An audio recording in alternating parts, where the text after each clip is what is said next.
In this lesson, we're going to look at inferences with sum statements. And luckily, there aren't too many. I think that's partly because sum statements don't give you a particular lot of information. Say we have the rule A sum B, you have no idea how much overlap there is between those two, right? It may just be that one A is B. However, there are some inferences we can do. We can combine an existential quantifier, a sum statement, with the universal quantifiers that we're more familiar with, statements like all A or B. So let's look at that.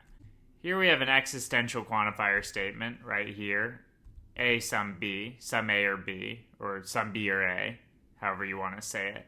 And then the more familiar universal quantifier, all B or C. So given this statement, we could conceptualize it like this, right? A and B overlap. And now you're told that all B are C, right?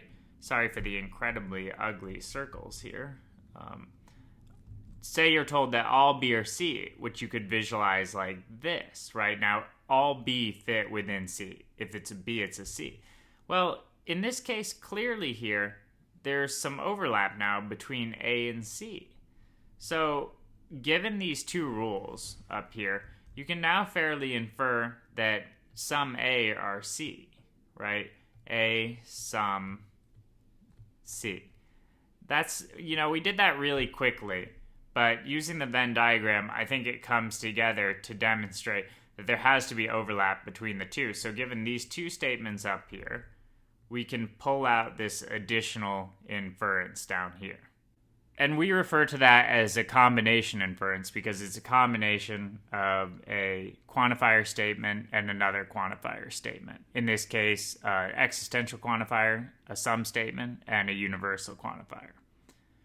Okay, we just looked at that sort of at high speed. So in the text lesson, we're going to slow it down a little bit, and you can see this inference up close and really think about it so that it sort of sticks in your brain that this is possible. And we'll also look at a similar one that looks like it might work intuitively. Sometimes it looks like it might work, but it doesn't. Cut this out of your mind for a minute and look at this one here. I think a lot of people think that these two, again, can combine, right? You have, if something is A, then it's definitely B. So all A fit within the category of B. And then we have this rule that B sum or C. So I think people think there that maybe there's necessarily some overlap between A and C, right? But there isn't necessarily.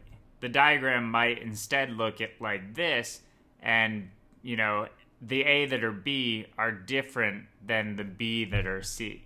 So there's no inference that you can pull out of this structure right here. Even though it looks similar, the combination inference isn't possible there. So we'll go over all that again in the text lesson. Make sure you give that a quick look and do the quiz, and you'll be ready to move on.